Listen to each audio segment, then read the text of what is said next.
This first one is called The Eviction.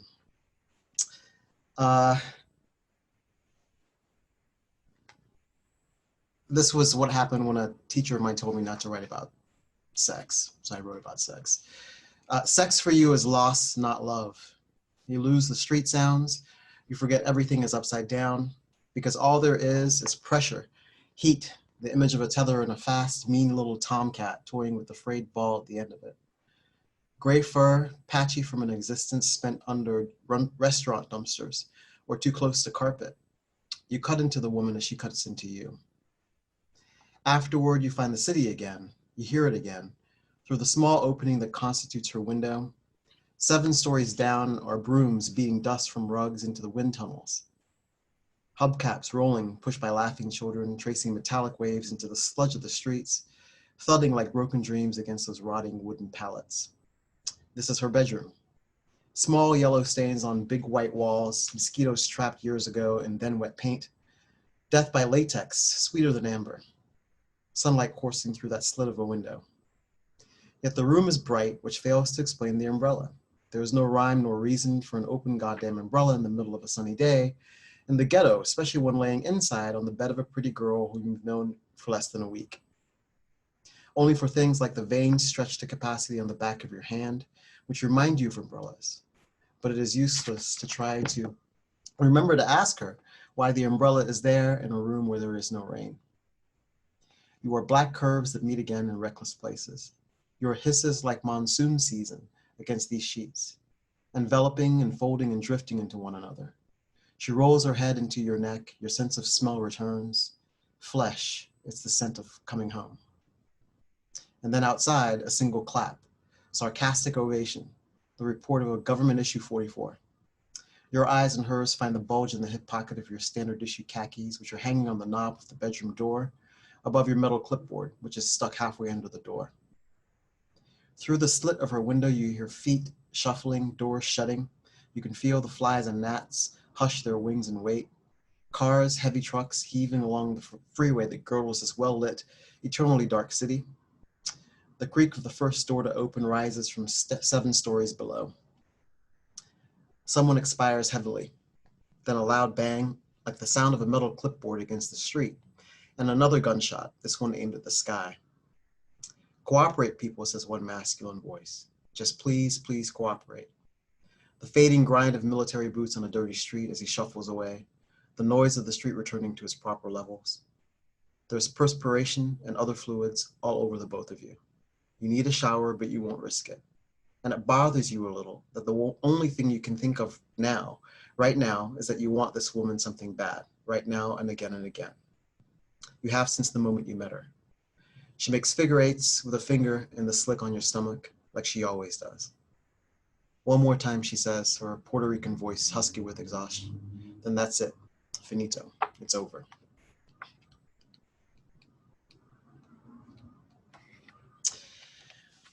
This one's called Just Like Me. On a Monday morning in late spring, the Reyes brothers fell into a pair of those fan-shaped chairs that often line the facades of coffee shops across the city. The Owl Bowl, the gray brick building where the brothers were, anchors the northwest corner of Clancy and Templeton. Two twin two-lane blacktops that make an upturned T at the eastern edge of the town. 4 ill-placed utility poles wrapped in handbills and posters have always marked that intersection. 98-pound Tino flopped into his chair, then played at breathing like their fat Uncle Louise. Little brother Tony soon followed suit until both were laughing like maniacs. Tino wiped at his forehead twice, yet his jet black bangs stayed exactly where they were. Tony rolled the bottom edge of his glass in circles across the table. He smoothed his hair successfully from his forehead back. It's so hot today, bro, Tony said, still smiling. Maybe we should go to school. At least they got AC. Hey, Tino said, no longer smiling. Go right ahead. Man, I don't want to get busted again. All that trouble for what? Yeah? Yeah. Tino said nothing, checking his phone. Tony sighed, shook his head. He sipped at his water and looked out at the utility poles. He wondered how hard it would be for Tino once he got a license and if he ever got a car to see around those things. He thought they looked a lot like the totem poles he learned about last year in high school, or in school, except these ones got more boring higher up.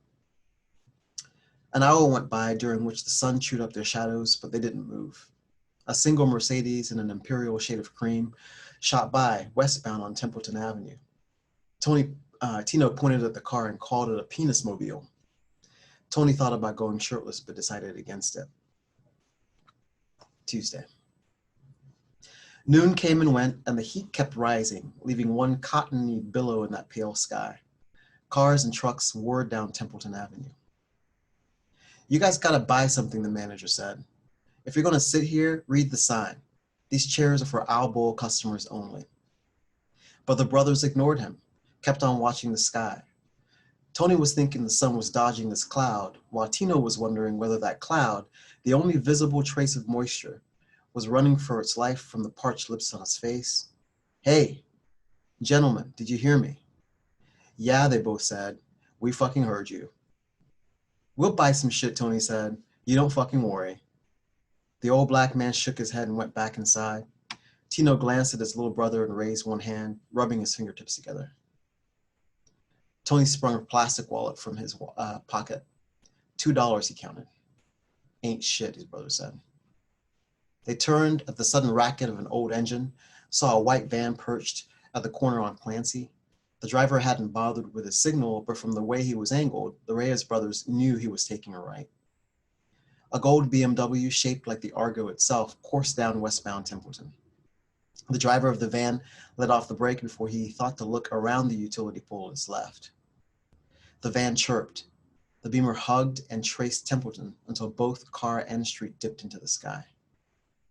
The driver waited for the car to disappear, then looked around all directions before pulling onto Templeton and parking in front of the boys. He jumped out of the van. He shook his thick black hair in the hot breeze. Tino's mouth drew. He looked down at his t-shirt. Phil Anselmo, mid-salute. Tony smoothed the 14 words in black text on his white shirt. The older boy was practically licking his lips by the time the driver strolled around the front of the van. He wore tan work boots with orange mud caked on the soles, dark blue jeans that were white at the knees, cross-hatched front and black with grease and dirt. His white, sweat-stained t-shirt read, Viva España, in green cursive across the front. He had the big, rough hands and chipped yellow fingernails of a bricklayer. He looked up, smiled at the Reyes brothers, and kept walking. A la chingada, Tino said, as the driver strode past them. He froze with his back to the boys. He turned, and Tony slipped forward, balanced on the balls of his feet. No soy mexicano, said the driver before going inside. Wednesday. 4 blocks down Templeton, a tired man in a fluorescent green vest tried hard to control a jackhammer. The noise it made would have forced the boys inside if the humidity and rain hadn't dampened the sound. Workers quavered in the distance. Rainwater on the street raised thick oils to the surface of it. Tino rubbed his hands against a white t-shirt that was 2 generations old and read cool in green bubble letters. Tony wore a white t-shirt with ripped off sleeves and a little elasticity. They'd arrived armed with $6.05 in change that Tino found in the bench seats of their mother's Chevy Nova. Tino got an iced mocha latte. Tony had to settle for a tiny cup of coffee.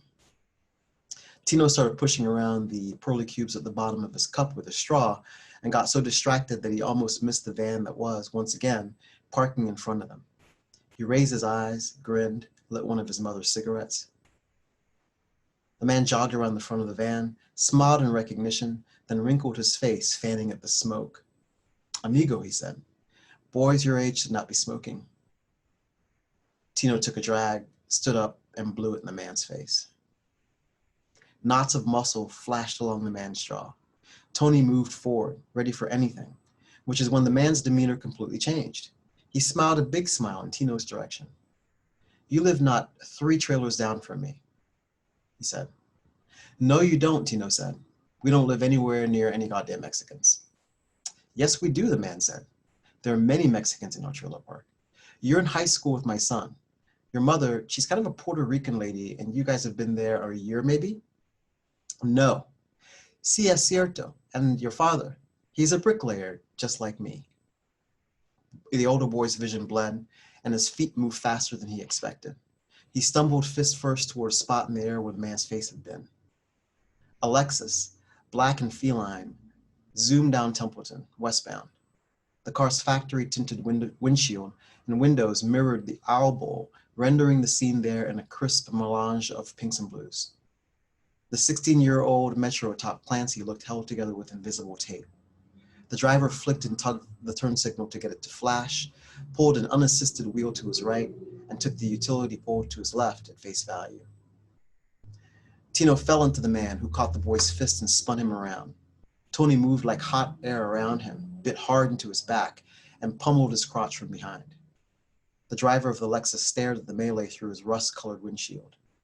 The driver of the Metro gaped through the rain, let his foot off the brake, and inched from Clancy onto westbound Templeton.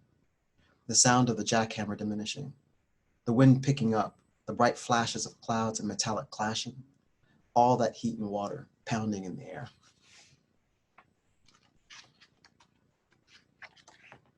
This last one's pretty short. It's called Stars of Gold. In lockup, Denny had not begged God for anything, not once. Not for goods or for paper, not for the type of girl or family who would bother to maintain contact, not for the love it would take anyone to visit after he'd disappointed them all so deeply. He'd bent, sure, in the damp and noisome darkness, same as the other used up, wadded up men on his block, talking to the concrete, chatting with a God you just had to believe was listening. He never begged, but toward the end he'd arrived at a bargain. Lord, if I find work my first year out, I will do good at it, whatever it is. I will live past what brought me to this place. Prayers, pleas, lamentations of the stretch he spent in the city, bad decisions, worse mistakes. 10 years of arthritic knees stitched to that prison floor until finally they earned his plea. Paroled in a job as a hot dog vendor in his hometown of Brooklyn, handed to him by a sympathetic lesbian barely a month after his release. Old and dusty memories, Denny thought, which on this cold and rainy evening went together like some sweet and heady scent in the wind. He had served her quickly, this harried girl. Blonde, vanity plates, a bumper sticker that surprisingly read Shaw, the college, in cursive. Tonight, the most selfish night of the year, and this young woman spoke and moved like a woman with someplace to be. People she loved, folks she missed. Maybe that was why she reminded him so much of the way he'd felt in prison. He'd sped through her order because he could tell she wanted him to, given her directions to RDU, the airport, without the usual banter, taken her money, counted her change. But there was that scent again, sweet and everywhere, and Denny began to think of Stella. Tonight, these memories of his were an ache that would not quit. He'd worked that first job, all 3 years of parole, neither a sick day nor vacation, keeping his promise before heading south, back when most blacks were still running north. He bought his own cart back then, same one that he ran now, Denny's Coney Island, true boardwalk barkers with real trimmings for transplants like him, who were always missing home. But this girl, Denny breathed deeply, shook his head, smiled, put his hand on hers to calm her. He wished her a happy new year. She blushed and she thanked him. He scraped her money into his pouch, sighed, and heard her peel off. Then he started sausages for 3 brunettes, maybe 17, who snapped their bracelets and touched Denny's face without asking, and went on about Moore Square, how they were headed there with practically everybody, but him, haha, to watch the acorn drop. Exact change. They left, and in the dim light and steady rain stood the starched black uniform of a limo driver. He was tall, Italian, short black hair, an engraved wedding band. Street traffic washed in pulses behind him as he shifted foot to foot, working his nose hard with tissue. He crumpled it, jerked a thumb at the rollers. He smoothed 100 on the counter and said, "One dog, plain and in a hurry. The man in the car there says you get to keep the change. Except for $1, I'm going to need you back one of those." Denny finished the order wide-eyed and grabbed the 100 without a word. He tucked it in with the big bills in the back of his pouch and pulled a single from the front that tip the girl had left and made to hand it over, but then quickly realized his mistake. a $97 tip, yet he couldn't move. In all his 57 years, the dead ends and bad situations, even in that hotel room in the city with his little brother 23 years ago, too scared to count all that money after the job that would land them both in prison and make Stella disappear. What was this feeling? What was that scent? He knew now that there really was something in the air. This time, Denny brought the dollar bill to his nose and breathed deeply. August 7th, 1963. Coney Island was clean and bright, a beautiful summer day. Stella Dorchester, a petite girl with a face like polished mahogany, was happiest and prettiest on a boardwalk by a sparkling ocean. He wanted to give her everything, anything, once. Once, he thought again, squeezing her hand, just once, and he'd have the cash so they could get married finally, and she'll never need to know where it all came from. Memories and money, paper trails that are meaningless and peppered with inaccuracy. The ocean had sparkled back then, but not with sunlight. There had been plastic things in the waves that day, trash blown down from the walk, and at her best, Stella had been spoiled, moody, selfish, yet he had loved her more than anyone. Back then, her hand warming his, Denny had felt something deep enough to convince him that he could get away with anything, up to and including bank robbery. He breathed in again and shut his eyes. He thought of Stella and the prison dreams, how he had dreamt not about her, but for her, on her behalf, as if that could make her wait for his release. His cellmate, Hunky, an immigrant who liked to stretch the truth, had gotten arrested almost as soon as he'd stepped off the flight from Italy.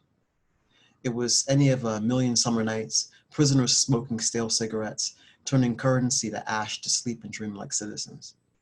Hunky in the midst of a story that may not have been true, about a cousin who lived in Brooklyn and spoke little English, and still heard the phrase cellar door as Stella d'Oro, and thought that nonsense English phrase the most beautiful thing he'd ever heard. But before he could remember what was so beautiful about a cellar door, Denny, for the first time since prison, imagined visiting Stella Dorchester now, after all these years apart. What might happen if he somehow got the address, showed up on her porch this evening, holding a rose that smelled so sweet and soft, his face a glittering ocean, his eyes like stars of gold. But then he looked at his hands. There was only peach-colored paper there now. The driver had snatched the bill before taking off, leaving only his used tissue for Denny to throw away. That's it. Thank you.